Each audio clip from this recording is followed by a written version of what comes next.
So I'm here at the MG section of the Lane Motor Museum. So I'm gonna feature some MG cars that I'm familiar with. I'm just gonna pardon me, pasensya na if I will skip some of these cars because they're not in my dictionary. Wala sa dictionaryo ko yung mga kotse na to. Like itong 1932 M-Type, like this 1932 M-Type. This is kind of borderline for me. It's like a 1949 TC Roadster, midget Roadster. That's a little bit too old for my encyclopedia knowledge. There, same goes as this. What is this? As you can see, there you go. I don't know. This is the 1951 MGTD. Still not in my encyclopedia. I'm not familiar with this, but this one is a little bit. It kind of reminisces to the Jaguar XK1 something. And this is the TF 1500. I'm barely getting a grasp of 1955s and up, but there you go. 1955 TF. So it's nice. It's all original still. Nice. I like the way I like that detail where the gauges are the same octagon shaped crests with the gauge pods right there. See? One is the pack on the left and the speedo on the right. So pretty cool detail there. I'm just gonna highlight this too because it's 1955 already, so I can share this like crazy. And there's a fun fact about this car too. Oh wow, the museum owner's first car. Nice. That's pretty cool. Pretty colorful history. Still BRG. To those who don't know, sa mga hindi nakakaalam, BRG means British Racing Green. That's if you have a British car, doesn't matter if it's a Lotus, doesn't matter if it's a Pro Drive or McLaren, you're good. Mini, you're good. Jaguars, Land Rovers. See, there's a couple of BRGs here, British Racing Green colors. So, and then this one may not be technically an MG, but it's still significant. This is the Austin Healey Sprite Mark 1 that has the aero louvers right there. And this is the left-hand drive model, which is cool. As you can see, let me just put it right here. Yep. Look how tiny this car is. Wow, this is the aero version. Looks like this is the aero version because as far as I know, Sprites doesn't look traditionally like this, but I may be wrong. My encyclopedia on older cars is still rusty, so there you go. There's another Healey Sprite, and this is the 67 version. This is I'm familiar with. I'm very familiar, not like a crazy familiar like an historian, but I'm familiar with this in my normie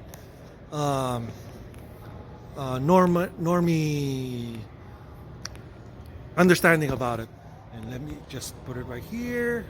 Pause the video if you want to see. It has the BRG, still looks like it's still running. It is running, of course. Yeah, it won't have those license plate if it ain't running. So this is the Sprites interior. Very nice, very roadster. See, look at that. Very classic.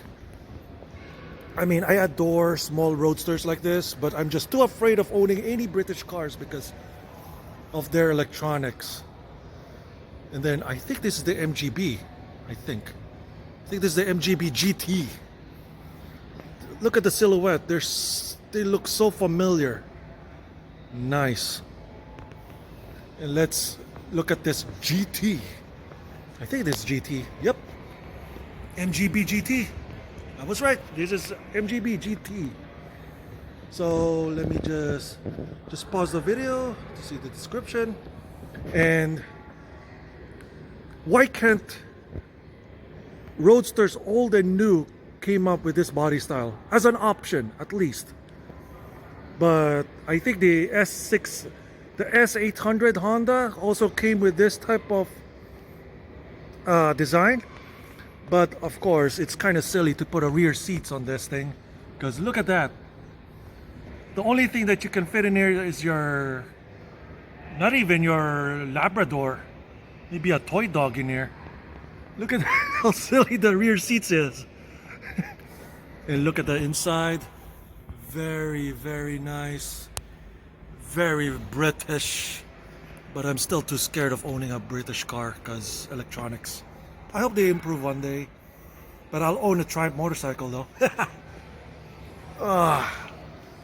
I like MGBs, especially that that LE, the Mgb LE, whatever, the continuation special of this, but it cost $100,000. So yep.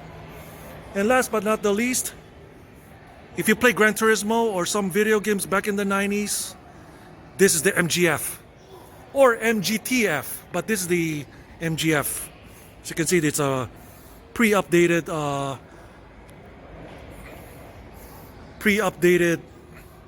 front end. I think this is the mainland Europe model because it's left-hand drive. As you can see, mid-engine, just like the MR2 back in the day. And then there's the interior. Yep, looks like this is the European Union version. Still manual, just the way it's supposed to be. And yeah, 2001 MGF. I'm just surprised that this museum has the chops for importing before 25 years into the US. Sa mga Pilipino dyan, they don't understand the importation rules dito sa States, is that you can import any car here in the United States as long as it's 25 years old. Pero I think this museum has may exception itong museum, kaya they can bring in more modern cars here, and I'll show it to you mamaya or sa later episodes on this on some cars na hindi 25 years old pero nandito sa States. So there you go. So this is the MGTF. This is the first time I've seen this up close like this. I remember playing this car back in Gran Turismo 2. I think it's the 1.8 liter model. And I think, yeah, this is street legal too because there's some US license plate bolts that were bolted in there. So I think they drive this car once in a while to car shows or whatsoever. I'm just happy that I see this car in person. Philippines never got this car. US never got this car. So it's an extra special treat for a guy like me to see the MGTF in person. To the normie car guys out there, this competes against the NB Miata. The later on, it competed against the MR2 Spider or the MRS back in the day. In certain markets, like in Korea, this also competed against the Kia Elan. It's too new against the Lotus Elan, but the Kia Elan, yep. And this is also mid-engine rear drive, just like the original Boxster, or the Boxster basically, the 986 Boxster. I'm geeking out with this car because this car may not be significant to a normie car guy, but for me, it's a big deal for me to see this car in person. So yep, there's the MG.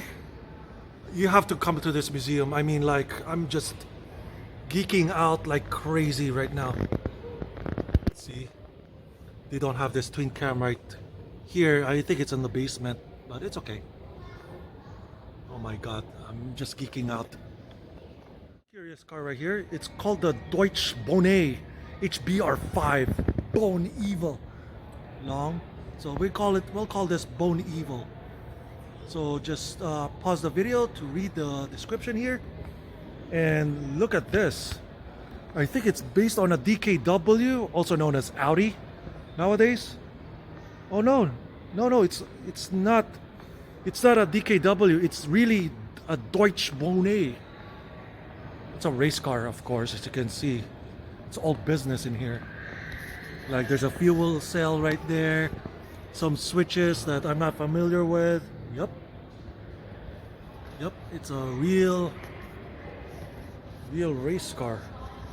And it says here it has a 700, almost a 745cc Deutsch Bonnet. That's a nice name for a car. I like that. Here you go. This is the stacked. This is one of their exhibits here that they stack multiple trucks on top of each other. So there you go. Just read the description, and these are the cars, the trucks that were stacked on top of each other. So Acoma, I'm not familiar with the Acoma. That's the bubble car, way on top of there. And this is the Subaru 360 pickup. That's a K truck, Japan. As you can see, nice Subaru red. And then there's another car that I'm not familiar. It's called the Tatra. Oh no, it's a Atlas, Goliath Atlas right there. And this is the Citroen CX based Tatra car carrier. Look at that. A car based tow hauler. See, you can see it has a Netherlands plate. But take note, all these vehicles in this stacked configuration are street legal. See, I'm just gonna pause it if you want to read it.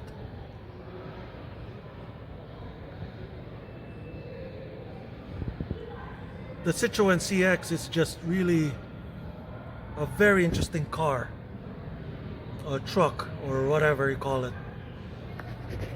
So there's a fun fact right here.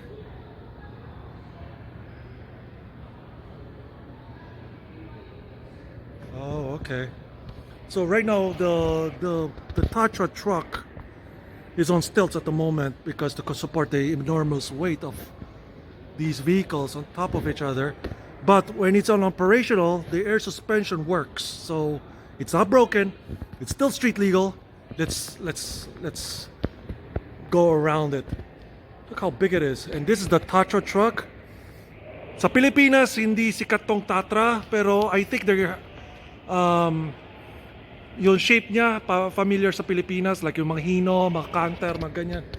Pero ang Tatra, sikat ang Tatra kasi meron silang 6x6. 6-wheel drive. Ang mga truck sila, mga ibang truck nila. So seryoso to, seryoso ang Tatra. Even in the US, Tatra is not that familiar. Tatra is very familiar in African and European countries. As you can see, tignan nyo to, 6x6. So, Pilipinas ready na yan. My God, ganda. I'll drive this. Oh my gosh. Tignan ko kung abutin ko yun. Ano ko? Yeah. Yes. So, air suspension yung likod niya. It has air suspension at the back to support this enormous weight right here.